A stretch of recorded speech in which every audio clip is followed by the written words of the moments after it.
Hello. I'm talking about the key of G today.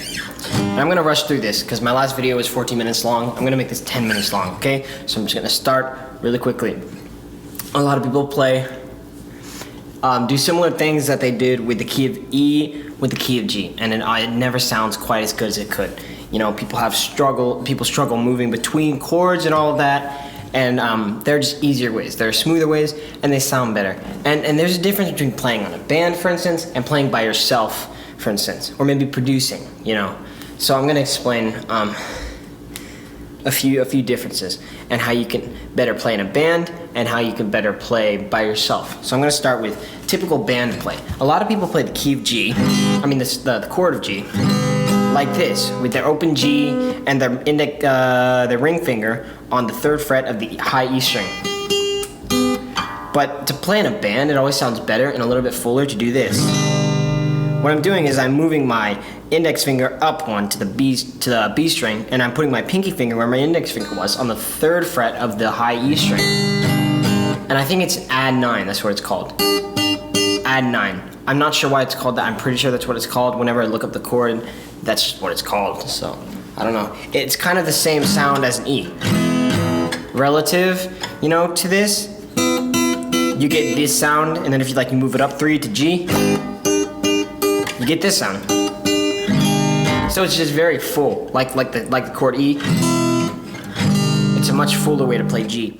Now I'm going to explain some really pretty ways you can pick with the chord G. You know, picking like that. There's one way I like is I just remove everything except my middle finger on the G note, and then I put my index finger on the 3rd fret of the G string.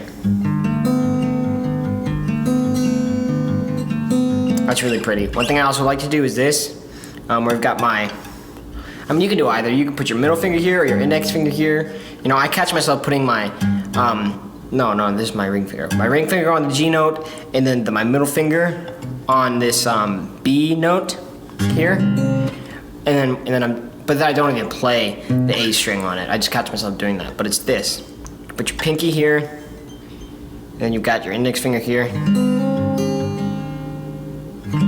Or you can do this. There's just some really pretty picking patterns you can do with the chord G.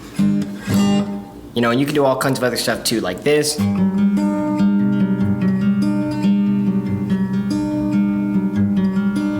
You know, all kinds of stuff. I highly recommend you just explore the scale and then figure out ways to just mess around with it. But the chord G is normally just kept as G. I do catch myself doing this a lot though. It's really pretty. I'm gonna move on to the next chord, A minor. So personally, I'm not a huge fan of this sound. You know what I like better? This. Or this. But I like that better. So what I'm doing is, this is the original. Now I'm gonna put my pinky on the high E string, on the 3rd fret of the high E string, which is the G note. And then I choose sometimes whether I want to remove my ring finger or not. I like removing my ring finger. I think it's a fuller sound, but you don't have to. And then the picking pattern, my favorite picking pattern is I put my pinky here on the 4th fret of the G string. And it gives you these 2 clashing notes with the G and B string. And it sounds bad by itself, but when you're picking it, it's really pretty. But playing it as a chord, it might work, but it's kind of grindy. It grinds a little bit, you know. Next chord in line is B minor. So this is alright. This chord's alright. You know, but if sometimes if you're picking or you're playing on a band, sometimes it depends on what song, but you can do. Now that just sounds like a G, but actually I'm muting the G note, and it's got the B minor note.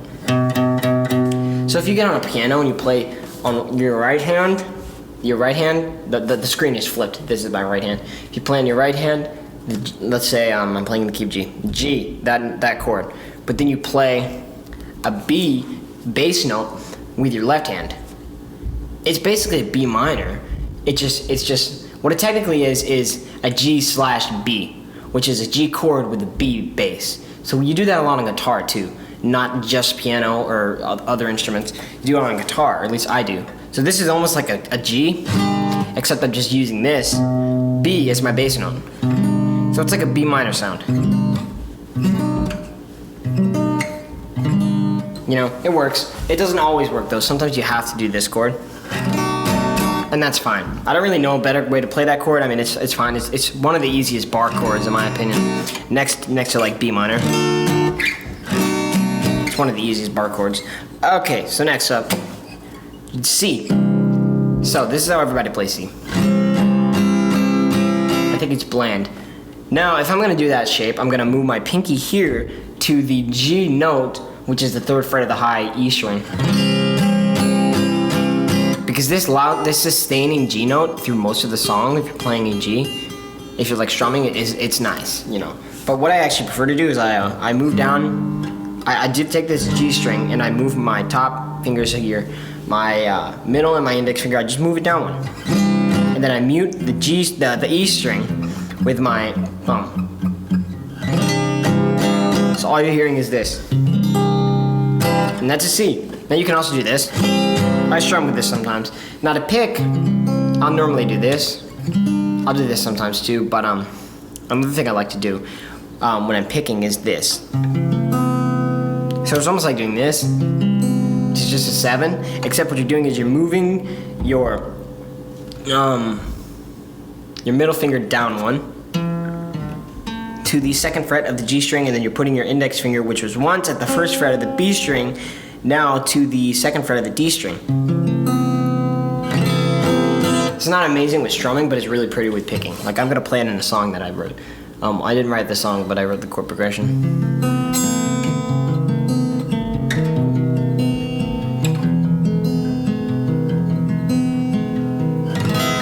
That is a modulation, actually. Funny, this is the 2nd video in a row where I modulated. Next up, D. So a lot of people get tired of D because it's kind of bland, you know, and they do this. I hate that chord so much. It's basically taking the same concept of using these 2 notes as add 9, and basically what you're doing is just you're doing the D shape, except you're doing that, and then you're putting your index finger here at this F sharp note, and I'm like, it doesn't make any sense. It sounds horrible. Sounds terrible. I don't do that. I just play the normal the normal D note. I mean D chord, and I don't focus on trying to play the bottom notes. You know, that's just too much. I just because if you're playing on a band, you really got to drive. So nobody's driving like this, trying to hit the bottom note 4 notes. So I just like mute. I just mute the E string, low E string with my thumb, and I'll just play the A note. It's fine. If I'm picking though, you have to do the bottom 4. But normally when I'm picking, I'll do this. What I'm doing is I've got the C shape, but then I'm sliding it up too. Even a prettier way to do this is this. It doesn't work with every chord progression, but with some it does. Like for instance, this chord progression.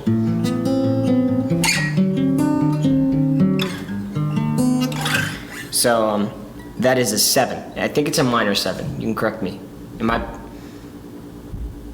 think it's a minor 7.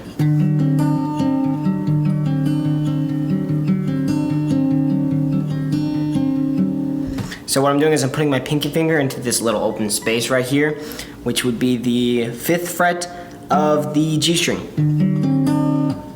which is a C note. And when you put a C note in front of a 5 chord, a 5 chord in this case would be D if you're using natural numbers. When you put that C note in there, which is the 4 note, when you put that 4 note in there, it's so nice. It's the same thing as this chord, which you all know and love. You hear it in country music a lot. It's a very beautiful chord.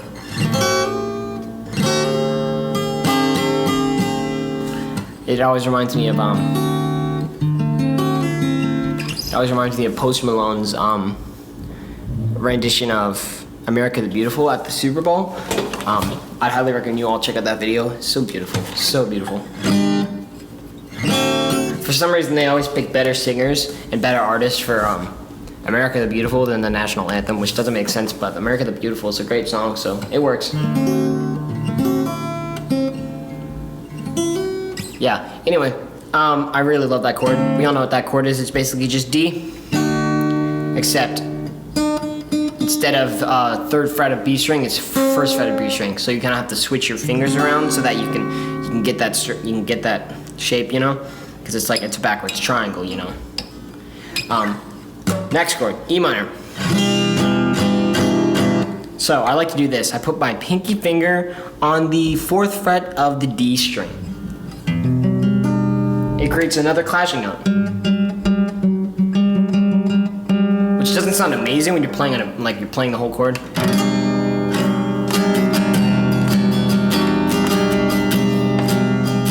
I don't like that much. Sometimes I do it, but not normally. Normally, if I'm strumming, I just do the chord, the regular chord. But picking, I like that a lot. So, yeah, that's pretty much it. If you want to, you can put your middle finger here on the 2nd fret of the high E string to do a 7 or a 1, or this, you know. But those are all my chords in the key of G that I like, you know, that I've taken from other people and then kind of made my own sometimes. I'd highly recommend you practice those. See you next time.